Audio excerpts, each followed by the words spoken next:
Hello, how you guys doing? Welcome to Movie Schmovie, starring myself, Ronald James, and Steve Reeder, the best guy I've ever met in my life. Oh man, thanks. You're too kind. So this is episode 002. Now, not 2002.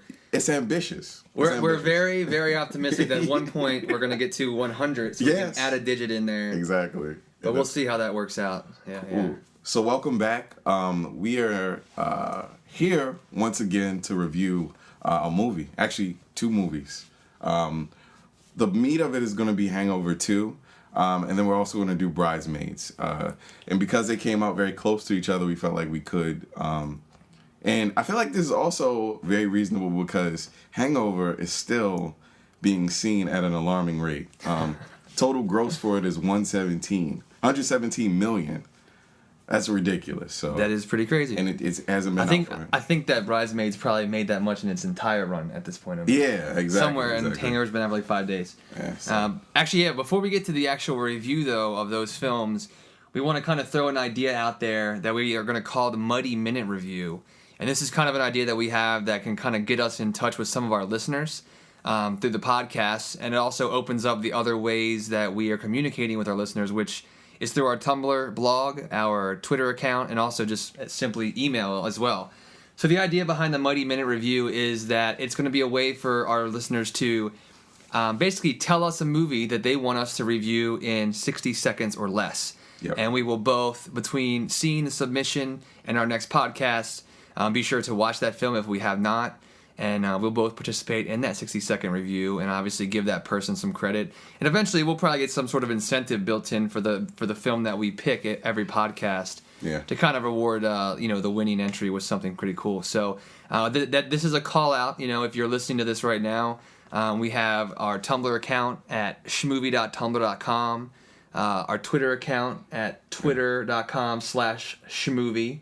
Correct. Schmovie. I think it might be Movie Schmovie. Movie Schmovie. Okay, we'll double check that. But and even simply movieschmovie@gmail.com. If you subscribe to our podcast on iTunes, please post a review. We want people to know that we are not the worst thing in the world. So if you can basically speak to that, and in the meantime, let us know what you want us to review. Yes, that'd be great. Twitter.com/Movie Schmovie. Okay, there it is. Movie MOVIE Schmovie SCHMOVIE. Movie Schmovie. So yeah, every week we'll pick one. We'll review it in a minute or less, and we'll give a call out to whoever's entry we selected, and you can kind of get an idea of some of our thoughts on films that maybe aren't so recent, or it could be a recent movie that we haven't reviewed in the podcast. So definitely hit us up at any of those outlets, and I think the next podcast we're going to actually start that feature. Yeah. Once we have some interest in it. Where the hell are you? We're in Bangkok. Holla, idiot squalor. Pull that monkey in. He's so strong. Hold on, hey boys. Oh my word! What is going on? So let's get into the heart of this whole podcast. So The Hangover 2 is the first movie that we're gonna go over. Great scale, great movie in terms of the scale of it, but we're going to go over everything about it. So The Hangover 1 was directed by John Lucas, written by John Lucas, Scott Moore, directed by Todd Phillips. The Hangover 2 is a bit different in this way.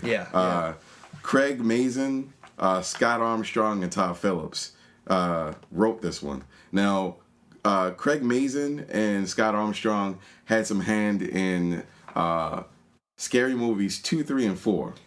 That right there tells me to stay the hell away. Yeah. Because that is a completely different kind of comedy than what I think I loved about The Hangover 1. And I'll say, honestly, I didn't love The Hangover 1, but it definitely had like an X factor that I think is what made it so huge. Yeah, exactly. And it was original. It was fun, but I think where you're going to get to with your idea between mentioning those writers is that the pedigree that they brought with them to Hangover 2, I think shows up on the screen, within the first 10, 15 minutes of watching. Two very different vibes. So Craig Mazin had his hand in Senseless, a terrible Marlon Wayans movie with David Spade, Scary Movies 3 and 4, and Superhero Movie.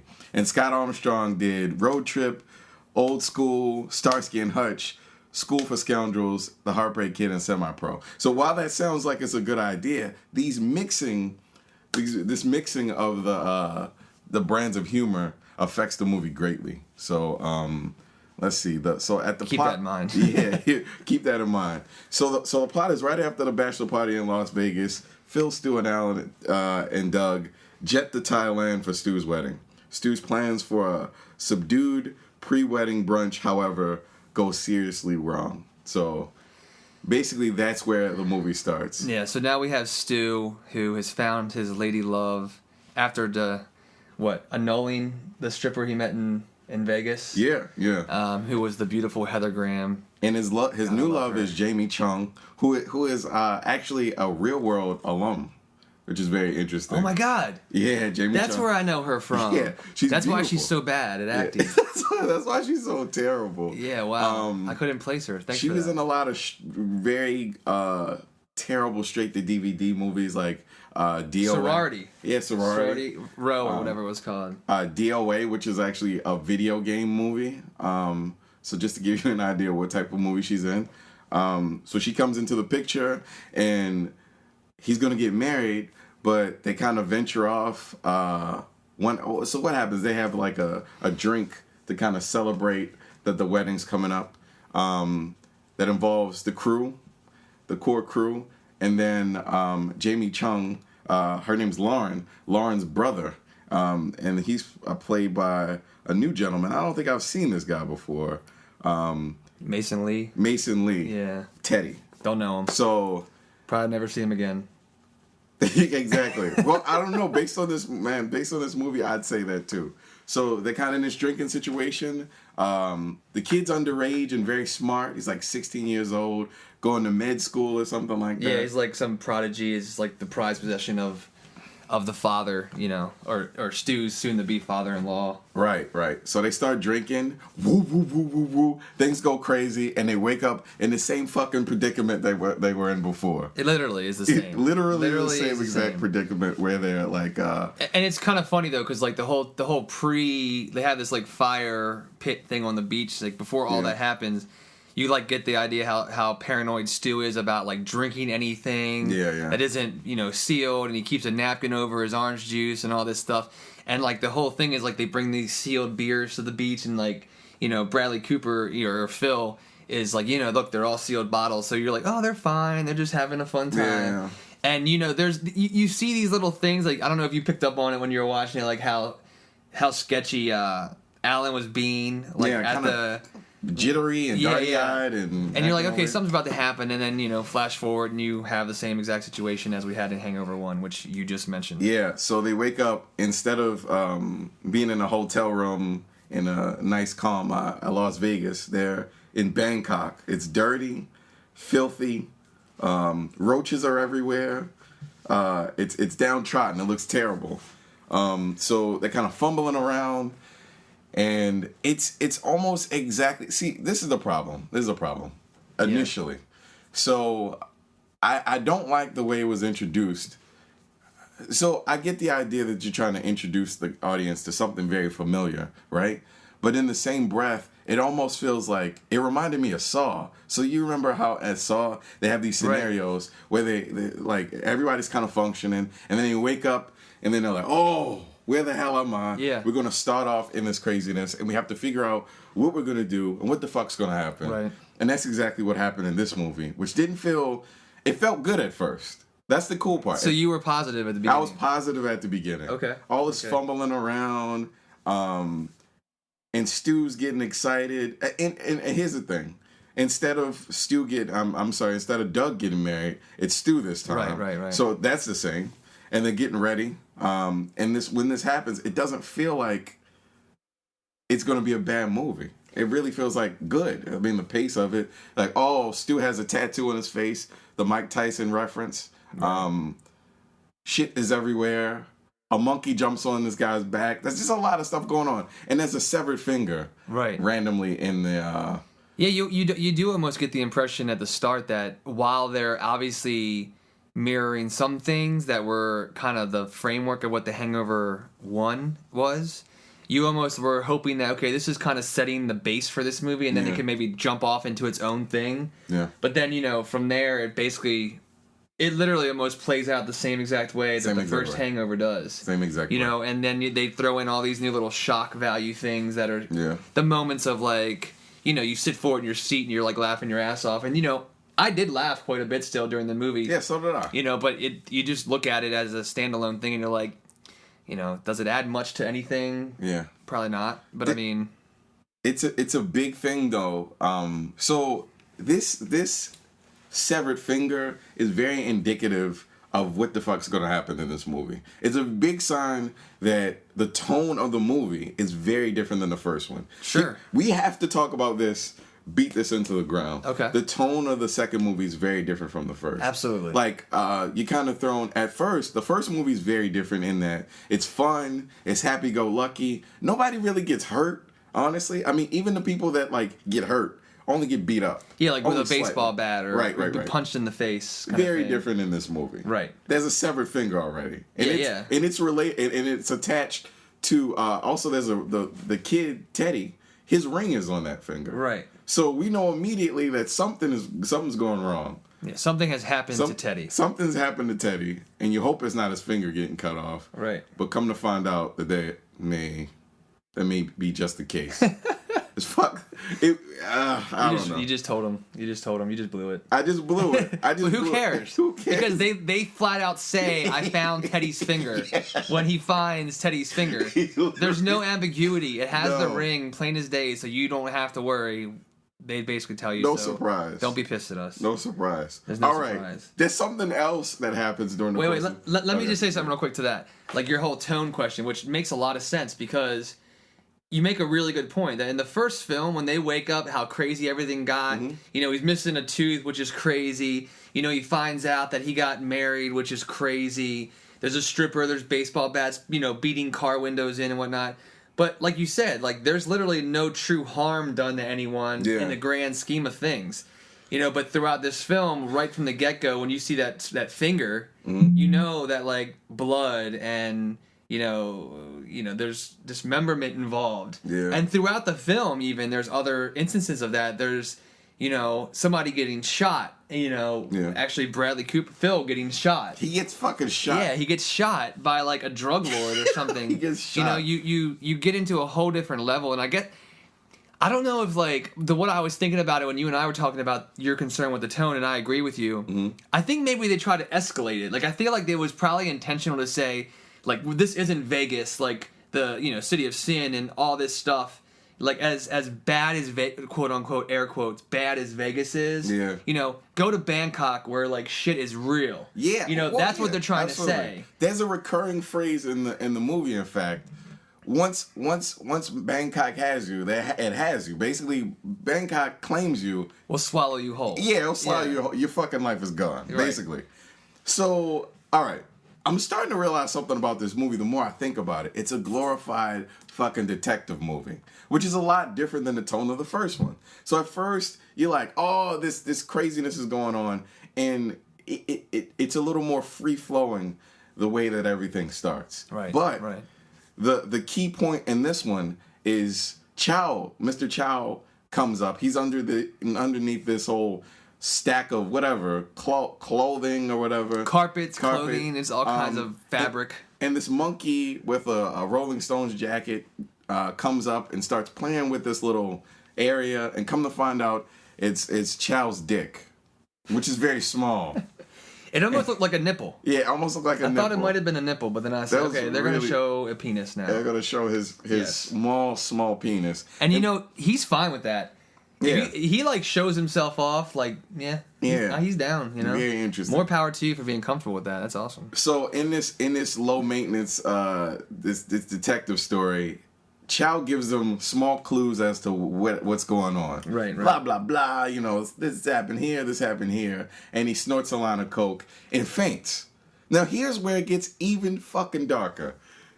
Chow faints, and he like hits his head into a glass table. They pick him up, assume he's dead, and put him in a fucking ice box and leave him there. They left him and go on an adventure. They locked it and left him. They didn't just shut it like on a deck. They locked that ice box tight. Up the ante. You're talking about up in the ante of a story. So not only, so you have a dismembered finger, you have a drug lord / gangster who snorts and dies, or you think he dies, and they lock his body up, wrapped in a carpet, I think it was, or something, in an ice box, in a hotel. That's just a start. That's just a start. It's definitely, you make a really good point. Like, it's definitely a way different tone. And it is more of like, I didn't think of it that way, but it is kind of like a detective story. It is a detective story that has twists and turns in Ladyboys, apparently. Uh-oh. Ladyboys. So this was my... I know you love that part. This is my...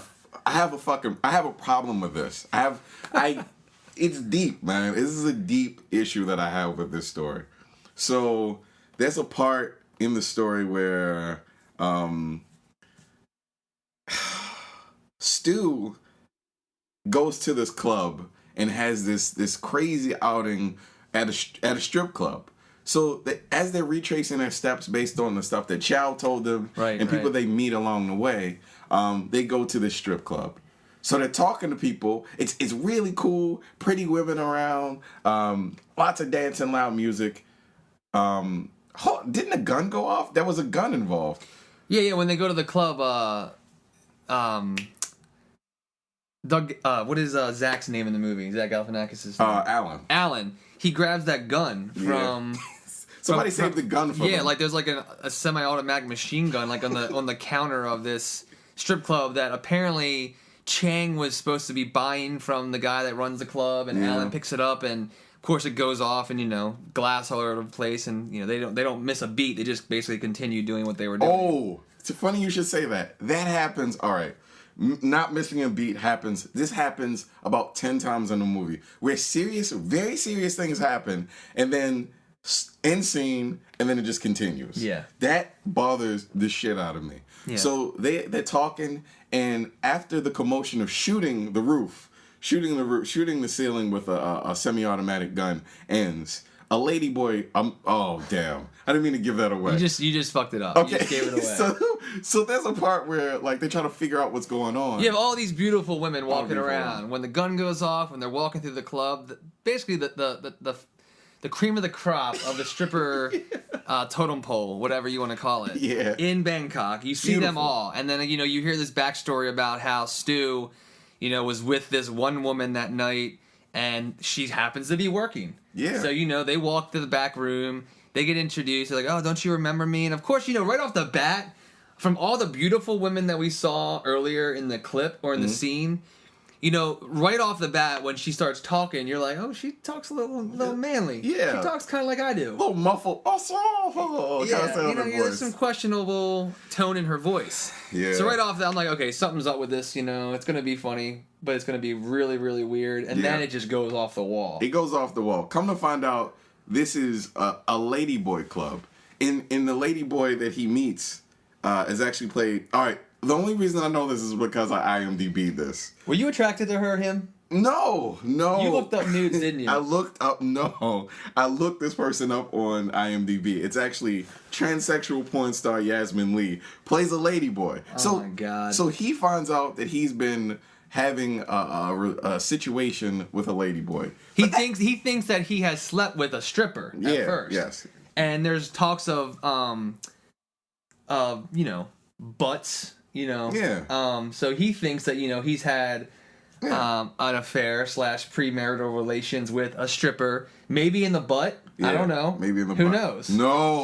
From what we know, maybe it went that way. No. But it gets worse. It gets way worse. So it goes from that to this really quick phrase that she says really quickly. I come inside you. No. Yes, I come inside you. Hold on. Get it right, man. No. Get it right. I come inside you and you came on the floor. Yes.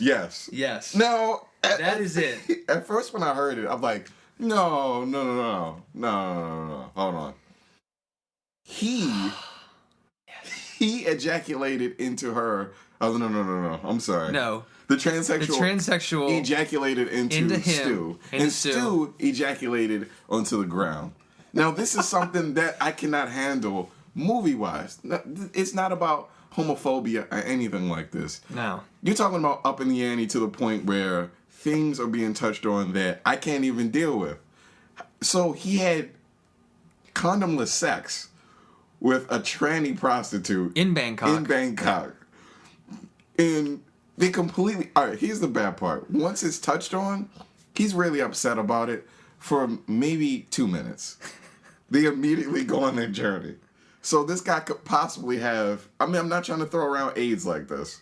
He could possibly have an STD, possibly have AIDS. He's dealing with a prostitute. I'm not saying just because it's a man. This is a prostitute. Yeah. You know, and also something to point out, this is just me being an idiot. You know, her member was much larger than Chang's member. I'm not going to just throw that out there. Yeah. I'd feel bad if I was Chang looking at that. Yeah. I know that's completely not related to what you're saying. Yeah, but you're right. But I remember when that happened, that's that shock value. And I think that's intentional too. Like when they have that moment where you hear, or you see her just drop and it's like dong. And flapping cock. you know, just back left to front, you know. Like, wow. And of course the theater eats it up. You know, like I saw it with a sold out crowd on like a Sunday afternoon. And you know, that scene probably is the scene that everyone talks about coming out of the theater, and that is that shock scene. You know, that's that curveball that you just find. You know, there you can literally see these guys sitting down in a room like, what can we do to make this funnier than The Hangover 1, more shocking than The Hangover 1, that no one will expect. You know, obviously we have penis all over the place. We're not shy about that. We have Chang showing himself. You know, we have, you know, strip clubs and drugs and guns now. So what do? We put a penis on a woman and have her release herself into stew. Yeah. That is ridiculous. That was... The thing is, I would have been... I'm guilty of laughing my ass off when it happened, when they reveal it. I was not. You did not, I okay. was perfectly okay with the idea that he could have kissed her. He may have even, like, I don't know, man, taken some, like, pictures where he's like, I don't know, licking her. I don't know. But to have... Being a bad boy. Have anal sex be involved in it as the big reveal. And and to him... Yeah, to him. He's the bottom in this situation. And then being ejaculated into. And this is pointed out. It just doesn't make any sense. So... yeah. That's where we get into the whole, you know, your whole point about the tone. It just, you know, hits the nail on the head when you just talk about even just that one scene. You know, and then moments later, like we mentioned earlier, like, you know, Phil gets shot. And, you know, there's... They also kidnap a monk. A monk, yeah, a monk from a Buddhist... Yeah. Like little... But what do they call those? Buddhist what? Temple, I guess. But the thing is, here's the bad part about that. So they teach you in screenwriting class to cut the fat of a script if it has nothing to do with the bigger idea. Sure. And I happen to think that the monk that got kidnapped had nothing to do with anything, man. Yeah, the only thing it serves is for like a resolution that isn't to be. Like when earlier in the film, when they think that they have found Teddy, like, you know, Doug and Phil are talking, and Doug calls Phil and says, you know, don't worry, I got everything figured out. Because this whole time, Justin Bartha, who plays Doug, he's like not involved in any of it once again. Yeah. It's the three guys, you know, from the first one that get into all the fun shit. But you know, he's at the place where the wedding's being held. He calls like, don't worry about it, I have everything figured out. Like Teddy's at the police station, they arrested him for, you know, disorderly conduct or you know, being drunk in public or whatever the hell it was. And you get there and you're like, oh wow, this that's when I actually thought, wow, this could be taken a different way. Like they found Teddy already, like what else can they get into? Yeah. Like it's kind of cool, maybe there's a whole nother level to this Hangover 2 now that wasn't in the first one. And then you get there and Teddy is actually like this monk that, you know, you find out that Teddy gave his hoodie to during the middle of the night when they were rioting outside of this strip club. Yeah. And it's like you said, you know, they follow this monk back to, you know, this Buddhist temple, and they have this moment of enlightenment when, you know, when Alan, like, remembers something from the night before, and that kind of pieces them on to the next step in this whole detective story. But you're right. That monk, like, besides getting them to the temple and, like, and Alan remembering something... it has nothing to do with it. He could have had that moment anywhere. He could have had that moment of clarity anywhere. He could have literally been like, Phil could have just been like, Alan, Yeah.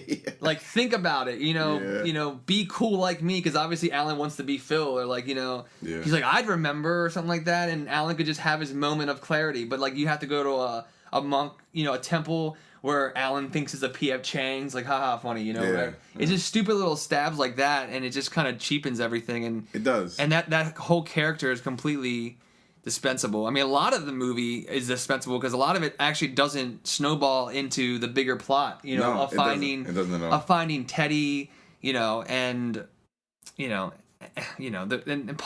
can I also mention something? I'm getting flabbergasted trying to keep my mind straight about what I want to say. Right. But what the hell? Paul Giamatti in Hangover 2. I never knew he was going to be in this movie. Me either. He's in it for like probably total screen time 4 minutes, 3 minutes. Yeah. But yet again, it's like the whole thing that his character has to do with the movie. Obviously, it plays into like their day/night of figuring shit out. But like, it has nothing to do with them. You find out that it has to do with Chang and and his dealings as like this big crime lord or whatever the hell he is. But it's very strange. It just takes up so much of the movie. Like, in Chang's involvement period is linking up to like Paul Giamatti's character, who you find out is like an undercover agent for a government organization, and Chang with the whole monkey. I don't know, man. There's so much to talk about. That's a lot. But That's a lot of it. That's a lot of it. So much of it has nothing to do with the core three guys exactly. at all. Except for Ed Helms, this thing that we just talked about with that stripper. Like, Phil has nothing. Phil is like a completely flat character in this movie. He is. He's the good-looking one that Alan longs to be, and that I don't know. He's eye candy. He's a good-looking guy. Yeah. Oh, relating to Paul Giamatti, there's a very big point that I wanted to say. So one thing that made this movie kind of bad too was up in the ante in terms of the special guest that comes into the movie. Yeah. Now, Paul Giamatti is not somebody that everybody would know. So the surprise of seeing Paul Giamatti is somebody that would surprise Steve and I, but it wouldn't surprise the average viewer. You know because most people don't know who he is, like, or how great of an actor he is. Yeah, he's not top notch. Yeah, he's not in any like super duper big mainstream movies lately. He's in a lot of like very good movies. American Splendor is one of my favorite movies that he's ever done. Right. But that wasn't a blockbuster hit. No. Also, let me touch on Bradley Cooper. So I think that in this movie they really chose to up the ante with Bradley Cooper in terms of him getting hurt. He's a handsome dude. How can this guy be hurt? I have a hard time accepting attractive people going through bad things in movies and in real life. So when he got shot and he got beat up by the monk and he was getting hurt a little bit, it was very shocking. But it was also shitty because it had nothing to do with anything. And I honestly feel like that happened just so something happens to him at all. Yeah. Because like literally he is like, there's more to do in this movie with Chang, who is a minor character from the first movie, than there is to do with Phil. Yeah, his you know what I mean? Like, I feel like that's part of what we have a problem with the movie. It's like, not only do they regurgitate literally the first film almost piece for piece, except for changing these things like tone and such for the worse, but like instead of actually focusing on a lot of the characters that everyone likes from the first movie and having these little minor characters pop up, I feel like more actually centered around these random people like Teddy and like Chang. People that, one, weren't funny at all, and two, like, I probably could have done without. Yeah. People love Alan. People like Stu a lot. Like, Stu is actually, I think, really funny. I think Ed Helms is hilarious. Ed Helms is very And there's funny. some really good parts in the movie where I did laugh a lot at what he was doing. Like, when he just freaks out and screams, I think it's hilarious. He's very funny. He's funny, He is very funny. And there just wasn't enough of it. You had little glimpses of it here and there, but after a while, when all they had him doing was screaming because he was scared, it kind of lost its touch. They just had no other way to keep it funny for him. They beat it into the ground. So I don't know. Overall, the film, it's nothing special. I know you disliked it a lot more than I did. I did. I didn't like it a lot. I'd probably say that I liked it. Mm-hmm. Because I really liked the first one. I thought it was like an original idea, and the uncertainty of the first one was really fun, and just like how it just balls out it was. But this one is just like, it not only does it regurgitate the plot lines, it's nothing original at all, but I think where they went with a lot of the shock elements just was completely useless and just cheap and, just changes the whole experience. And I feel like a lot of people that I've talked to that have seen the movie that love the first one, they're like, yeah, I laughed at it, but it's nothing special. Like, a lot of people really stoked on seeing the movie were like, I probably could have waited. Yeah. I'm actually really anxious to see what it does in the following weeks, beyond opening, to see how much it drops off, because I think it's going to have a big drop. You think it's going to drop off? I don't think it's going to drop off to the point where it's not going to make a mint in money, but, I think you mentioned like 117. I think worldwide it's over 200 already. Yeah, which is insane. The first one did like 400 and some worldwide, but I just think it's not... Hangover 1 came out and was big the first weekend, but the word of mouth on it, because of how fresh and original it was, sustained it for so long that it made so much money. Right. I think this one, it's that word of mouth from the first one that made everyone want to see it that first weekend, and maybe the second weekend as well. But I think that word of mouth is not going to be anywhere near as strong for this film because it doesn't deliver anything new. Yeah. It's just laugh. I'll laugh. It's an hour and 40 minutes of laughing here and there, but that's it. I'm not going to leave the theater and be like, oh man, Ronald, you have to go see Hangover 2. Hangover 1, I felt like I did that to some of my friends that I knew were going to love that kind of movie. Yeah. Not the case with this. I'm like, why don't you just wait for the DVD? Go check out a different movie instead. Yeah. Mark my words. This is going to be the Saw of comedies. Well, they already have Hangover 3 in the works. Yeah. It's going to be it's going to start the same way that Saw started. Yeah. When you're there in that room and they don't know what the fuck's going on. I bet you next one is going to have something to do with like Alan. He's going to find a girl. Watch it. He's going to find a lady friend. Why don't we write Hangover 3? We should write Hangover 3. Maybe it would be a little better. Why don't we get our little cousins to write it? Because I think that it would be better. They would probably be better than whoever that fool was that did the Scary Movie film. But that's actually the one guy that I read. They actually have confirmed, or like he has mentioned that he is actually going to be involved in the Hangover 3. The writer that you mentioned, Scott, whatever it was, from the Scary movies. Amazing. Fuck you, son. Yeah, you make terrible... I hate you. You write terrible scripts. You wrote... Scary Movies 3 and 4 are probably two of the worst movies I've ever seen in terms of that genre of movie. Right. Superhero movie, equally as bad. So... I don't know, Craig Mazin. Scott's a different one. Craig Mazin, man. He's an American screenwriter and director.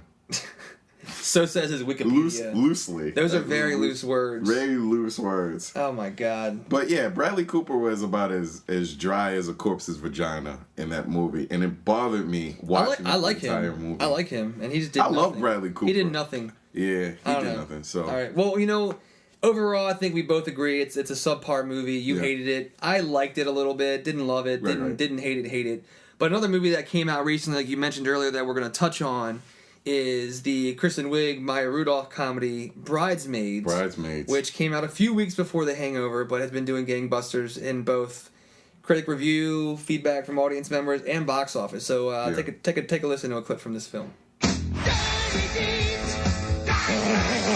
What are we doing for the bachelorette party? What about like a princess theme? Versace meets the gold rush. I'm thinking tanned gentlemen that swallow fire and wear sarongs. Female Fight Club. We grease up. Surprise! Beat the crap out of her. I don't hate it. Vegas it is. Oh, this is some classy... Jeez, Megan. I'm sorry, I want to apologize. I'm not even confident of which end that came out of. As you can maybe tell from the clip, a lot of there's some similar plot points in Bridesmaids. So, two Hangovers. So that's why we kind of structured this podcast to be almost like a Hangover 2 versus Bridesmaids.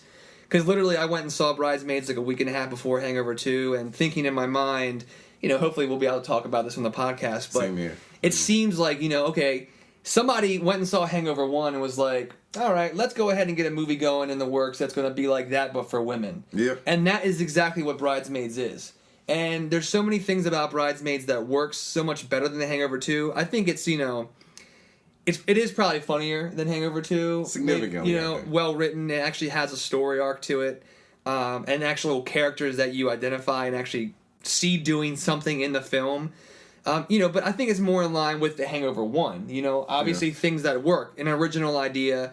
Of course there's movies before where, always the bridesmaid, never the bride, which is Kristen Wiig's character. Oh, yeah. But she does it so well, and there's a lot of things that work about this film that, not only the story itself and the cast, but just, so many random things that I did find funny. Personally, I went and saw it after a lot of my friends had seen it, and my girlfriend had seen it as well, and they were like raving about it / loving it to me, and I think it maybe set my expectations a little too high. Really? I know you saw it before me, and you loved it. I really liked it. I did like it more than The Hangover 2, more that I think about it, and I know when I walked out of Hangover 2, I just told my girlfriend that I thought that I might have liked them about the same, but being able to step back and think about it a little bit, I do think that I like Bridesmaids a little more just because, you know, I kind of feel like I had the bar set against it a little bit because everyone was raving about it. Had I went and seen it opening weekend with the expectation that I had, I probably would have enjoyed it a lot more, but...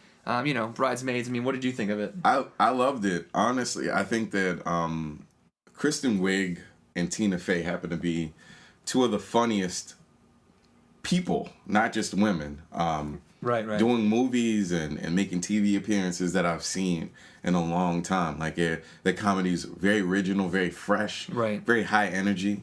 Well, at least for Kristen Wiig. I loved it. I also didn't know it was did Judd Apatow have something to do with this movie, or am I imagining this? No, he did. He like produced it. Yeah. Like Paul Feig directed it, and he's done a couple of the. I think he's done a couple of the Apatow films, or been involved with some of the Apatow films, like Knocked Up and Walk Hard. Yeah. And I know that Paul Feig was a big factor in Freaks and Geeks, which was a show that I loved. One of my favorite shows maybe ever. Very Wonder Years-esque, you know, for anybody that remembers the Wonder Years. There were so many stars in that show, too. Yeah, and that's where they all came from. And that whole, like, that show was kind of like a breeding ground for all these stars out there now that, you know, have that connection to Judd Apatow. But, yeah, I mean, you know, Judd Apatow has that sensibility with a lot of his films. And what you and I were talking about before we started the podcast was one of the things that I think I do like about Bridesmaids, you know, more so than The Hangover, and maybe it's more intentional in Bridesmaids, is that it does, like, as crazy funny as some of the parts are, there is, like, a lot of heart to it, you know? There is a nice backstory heart, you know, with Maya Rudolph's character coming to terms with the fact that she's getting married, she's not going to be living in her own house. She has moments of, like, second-guessing, which I really like, and then you have Kristen Wiig's character whose life basically fell apart on her. She can't find love, she can't find success professionally. She had, like, a bakery that basically failed, you know, that she tried to get off the ground and it didn't, and she walks by this empty building every once in a while to kind of remind herself, you know, of failure rather than as a challenge to get going again. But there is a little more sentiment in this film, and I think that mixed in with the heavy moments of comedy, you know, it really plays well. Not only to women, but I mean to the guys too. A lot of really ridiculously funny parts in this movie. Very ridiculous. And I love, alright, so one thing I'm a very big fan of is British comedy. And I'm a big fan of the show IT Crowd. So when I saw the character, his name is Gil, played by Chris O'Doyd. IT Crowd is one of the funniest shows I've ever seen on TV. Very, very, very, very funny show. So, give that show a chance, IT Crowd. But also, I love this dude in the movie because he's Irish, right? But he fit into the movie, which was very weird because he was like an American cop in this town, right? And he still made it very believable that he was functioning there. And Kristen Wiig's character kind of questioned how he was Irish, being an American. I mean, you know, working as a cop in America. And it's pretty funny, but. He's a good character. Yeah, I mean, and he kind of is what I was speaking to before. Like, he is that heart. Yeah. You know, she meets him, you know, chance encounter, and, you know, it's like, that's the balance of a movie that's successful on a lot of levels beyond just being kind of gross out, stupid funny. Like, if you can have a movie that can be successful both in talking to comedy and talking to, you know, emotion, not dramatic emotion, but just like any kind of sentimentality. Especially like when it's obviously geared towards women, but I mean, if it's balanced appropriately, you have a movie like Bridesmaids that guys will laugh their asses off at and aren't going to squawk at how sentimental it is at times because it's like, oh yeah, that's cute, it's romantic, but that's fucking funny when she's shit in the street. Yeah, you know, like exactly, I was dying when Maya Rudolph like basically sits down in her wedding dress in the middle of a main intersection and is like, yep, it's happening. I'm shitting in the street. Yeah, I mean, like that is hilarious, man. Like, and I'm fine with moments of like cutesy stuff if they're talking this and that, and then there's moments like that because it's so balanced, and that shows you like how well a movie's written. I mean, and this movie actually was written partially by Kristen Wiig. Yeah. And one of the writing partners, I think her name is Annie. I think she may have something to do with SNL in some way. But, I mean, Kristen Wiig's character in this film, you know, my one reservation with Kristen Wiig is that I feel like she's, at times, can be kind of like a one-trick pony.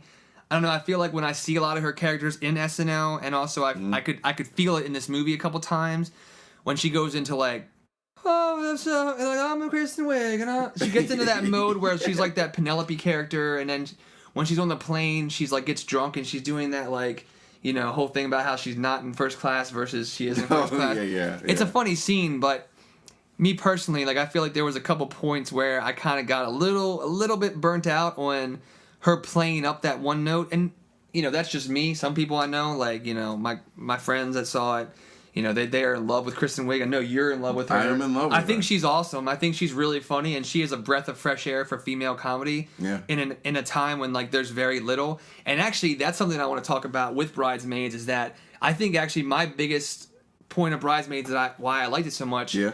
It is a powerhouse. When I referenced Freaks and Geeks being a powerhouse for all this comedy that's out there now and big, I think a lot of the people that are in Bridesmaids, specifically the females, it is like a breeding ground of hilarity. I feel like it's Maya Rudolph, Kristen Wiig, Ellie Kemper, who plays Erin on The Office, she's in it. Melissa McCarthy. Let's touch on her. She's amazing. She's my favorite part of the movie. Yeah, absolutely. She plays Megan, who is I think Kristen Wiig's who is Maya Rudolph's cousin or somebody's cousin. It's Maya Rudolph's husband to be's sister. Right. Yeah. So Maya Rudolph's soon-to-be sister-in-law. His sister-in-law. Yeah. And she's like this, heavier, very comfortable with herself, slightly manly, very successful, rich woman. But she doesn't wear it on her sleeve. She just like epitomizes like self-comfort and like she's self-esteem to boot. I mean, like she's just awesome and she is so funny throughout the entire film. She's really funny. And she plays to those, like she actually has a scene with Kristen Wiig like where it's one of those emotional like, I'm here for you, believe in yourself, bada scenes. But it's a good scene because right at the end of it there's a really funny part. Yeah. That's what I think this movie does so well. Is that it balances those little things where you can just take a breath and be like, oh, that's very human of them, or that's very real. Yeah, definitely. And then you have that hilarity strike back. But, I mean, I think that Melissa, and she's on that show Mike and Molly. She was on Gilmore Girls a while ago. She's really funny not that I watched Gilmore Girls. Mike and Molly's a really funny show. I've never seen Mike and Molly. You should watch it. I've seen a few episodes of Gilmore Girl.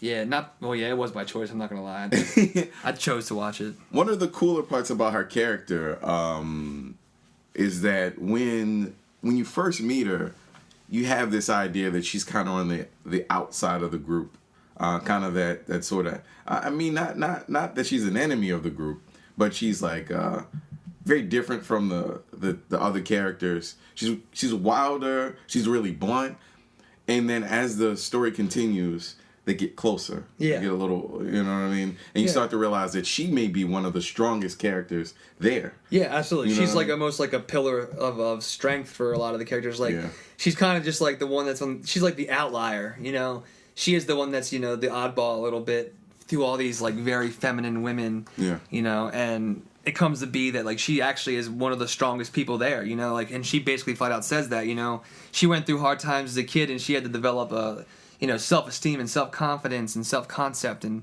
she speaks to all those things, and I think she exemplifies it in the way she carries herself, both in serious scenes and also in the scenes of comedy, because she just kills she kills everything she's involved in. She's aces all around for me. So, I mean, those are two films that are in theaters still right now. If you're looking at Hangover 2 and Bridesmaids, I'd probably recommend you going to see the Bridesmaids. Absolutely. Over Hangover 2. I'd say, Hangover 2, maybe see it at a discount theater or when it comes out on DVD. Especially if you've seen Hangover 1, you're not seeing anything new. And at this point, you probably know what's happening. If you've listened to this, you do. If you've read any reviews, you do.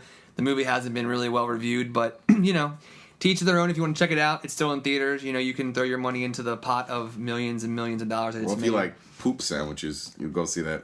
Yeah, piece of trash. Poop sandwiches. Movie's trash. He hates it. Ronald hates it. I hate Hangover too. Yeah. So maybe don't see it then. If you like Ronald, then just don't see it. If you think he has, No. a good voice, like some people have noted, if you think he sounds good on the podcast or just think he sounds like a good guy, don't hurt his feelings. Just don't go see the movie. Don't do it. If you believe in America, if you believe in God, if you believe in anything that is true, you will not go see. You will not see that movie. Hangover 2, but you will see Bridesmaids. You will see Bridesmaids. Bridesmaids. Put your money towards that, because maybe they'll make enough money where in 2 or 3 years from now they'll make Bridesmaids 2. Yeah, absolutely. Maybe they'll do it right. Who knows? I don't know. But yeah, maybe check out Bridesmaids. It's going to be where your money's going to be better spent, I think. So we're going to move on to the last section of our beautiful little podcast where we basically hit on a couple of DVDs. We call it the DVD Quick Pick. Yeah. Last time we talked about Insidious and some horror films that we hope you guys maybe have checked out if you hadn't. If you had seen them already, maybe you went and saw them again, hopefully. But the idea here is that, we talk about these films in our feature review. Then we kind of bring up a couple movies that are either available on DVD or you can stream online through Netflix or something like that that you might want to check out in addition to or instead of what we just talked about. Or just want to do something at home on your night off. Who knows? But these are films that we think are kind of similar in tone and that we think you'll both enjoy. Yeah, so one of the ones that we have chosen is Baby Mama, starring Tina Fey and Amy Poehler. Now, this kind of fits into the whole idea of very strong female leads, very hilarious ones. And these two are no different. You know what I mean? Like, Baby Mama has a really funny premise. Basically, Tina Fey hires Amy Poehler and Dax Shepard to be like surrogate parents. Dax Shepard is a very weird dude. I like that guy, man. I do. I love him. I love him on Parenthood too. If you ever watch that show, but Baby's Mama. It's funny. It's that comedy that we were just talking about, where you have a lot of hilarity, but then you have like serious, actual movie happening. Actual film plot story. Yeah. It's not just stupidity. Really funny dialogue too. Yeah. And Greg Kinnear's in it, and he isn't a dick. He's normally a dick in every movie I see him in. I love Greg Kinnear. Also, I don't even know how to pronounce this guy's name. Romany Malco. Oh, yeah. I love that guy. The dude that was in Weeds. He's in 40-Year-Old Virgin. 40-Year-Old Virgin. Yeah. One of the best movies. All right. 40-Year-Old Virgin. Great movie. Great movie. But he is hilarious. He is hilarious. And he's also hilarious in Baby Mama. He's also like the voice of reasoning in a lot of movies. Like, he's kind of that voice that's like, it's so random. Why are you doing that? Yeah. Why are you doing that? That's stupid. You should do this. So Baby Mama, good cast, incredible. Good cast. Yes, good cast. That is not streamable on Netflix, unfortunately. not streamable. But I'm sure you could find it online somewhere, or go down to your Redbox or wherever the hell you get your movies. Your friend at work, find it, watch it. If you haven't seen it, definitely worth a watch. And if you have seen it, maybe watch it again. Who knows? It's a good laugh. The second movie I want to bring up is a movie that Ronald and I both see as like a gem. It's a film that didn't make any money when it came out. None. It bombed. A lot of people don't know about it. I know that I've turned a lot of people onto it in my friend group. It's called Saving Silverman. Jason Biggs, Steve Zahn, Steve Zahn is probably one of my favorite actors in terms of comedy. I think he is ridiculously funny. Really funny. He's got that like everyman vibe to him, Definitely. But he's just like so stupid. It's awesome. Jack Black, Amanda Peet, just a really, really funny movie. Jason Biggs, Steve Zahn, and Jack Black. Was Rip Torn in it? Was it Rip Torn? I don't know. I'm not sure. Wasn't Rip Torn the enemy in it? Like, I feel like he was the guy that told him to kill the lady in it. No, that was Arlie Ermy. Oh yeah, I get those two. Oh yeah. I get those two confused. No, yeah, Arlie Ermy was in it. I get those two confused. Yeah, he does. He plays like their old high school football teacher. And these guys didn't play football, of course. They were cheerleaders and mascots. These are like not successful guys. They all live together. They have a Neil Young cover band that they play at like the lakefront every Friday night or some shit. Yeah. And Jason Biggs' character ends up meeting Amanda Peet, and like she's basically his chance at finding love, and he's in love with her, but she is like a bitch and she treats him like shit and takes advantage of him. Yeah. And Steve Zahn and Jack Black are his best friends, and they see this, and their whole point of the film is to basically not only get him away from Amanda Peet's character, but there's a girl named Sandy, Amanda Detmer, who some of you may recognize. She is actually the love of his life, the girl that they knew in high school that he never had a chance with. So their goal is to not only get rid of Amanda Peet, but maybe to push him in the direction of Amanda Detmer. And there are so many funny parts in this movie. So many. Because the heart of this is putting together concocting these schemes to kind of get him to break up with her. So they like Photoshop his face or ridiculous photos. They have all these ridiculous ideas. They don't work out. No, they all fail miserably. All fail miserably. So another cool fact about this movie is this is the movie following High Fidelity. So Jack Black is coming into his own after High Fidelity. This is the first movie where you really get to see his comedic genius. So it's one of those movies. Like it's kind of like old, kind of raw Jack Black, and it's worth checking out. Yeah, I mean he's just kind of just off the wall. It's before he started doing like a lot of the family fare that he does now, like Kung Fu Pandas and which I don't mind that movie, but like Gulliver's Travels, like all that shitty thing he just did. But I mean, like, Jack Black is kind of like faded out a little bit. And I mean, you go back to movies like High Fidelity. I even like him in Orange County. Orange County, that's another movie. But Saving Silverman, he is all over the place. And him and Steve Zahn are like, they're 1-2s, so there's so many hilarious scenes. And, the backdrop that it's set on, like how they were all friends in high school and like they basically do nothing now. Like Jack Black is like he dresses up as like a chicken outside of like a fried chicken restaurant, and Steve Zahn is like an animal wrangler who like drives around and like tranquilizes like stray raccoons. Like they have no purpose in life except for being friends with one another, caring about one another, and performing in this Neil Young cover band. Yeah. So if you haven't seen Saving Silverman, unfortunately, it's not available on Netflix either. Yeah. Netflix needs to get their shit together. Yeah, they do need to get I just joined a little while ago, and like every time I look for the most random movie like Saving Silverman just today, I gotta pay $2 more to get the DVD. Yeah, I don't get it. I have a fundamental issue with Netflix. If I can go on this small rant, man. Go. I think there are entirely too many movies, and it's not organized well enough for it to be the way it is. If you could make folders or something within it, so you can organize it better. Yeah. You mean for the instant queue? For the instant queue. Oh yeah, it's really hard to keep track of. Yeah. So I have 150 movies in my queue. I probably won't watch a fourth of those because you can't find them. Can't find them. Exactly. Scrolling through them. You just realize there's probably more important things to do, like just to continue living. Yeah. Than looking for your fucking movies. It's taking forever. But definitely check out Saving Silverman, Baby Mama. They're both available on DVD. The Saving Silverman DVD I actually own. There's a lot of really fun special features on it. Yeah. It is literally one of my favorite movies. Mine too. Of the past, whatever it came in. What did we say? 2001 or 2? 2001. Yeah. Past 10 years. No one knows it. You probably don't know what I'm talking about, but you should probably check it out. You should. Baby Mama is a little more, more popular. It made some money at the box office. People like that movie.